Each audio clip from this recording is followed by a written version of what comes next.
available dito?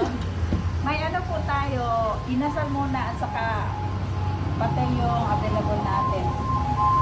Saan dyan? Assalamualaikum warahmatullahi wabarakatuh. Nandito tayo ngayon sa Albait Food and Services ni Ustad Faisal Jamjuri. At ngayon titikman natin ang kanilang mga menu, lalo na itong kanilang pinagmamalaking chicken inasal with only rice. So handa na ba kayo? Inshallah.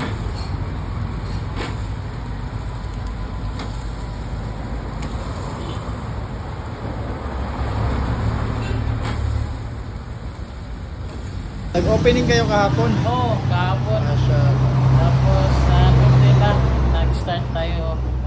3 days, unlimited drinks. Mashallah. So dapat imbitahin mo sila, Ustad. Oo, punta kayo dito sa highway lang to, in between ng Villa at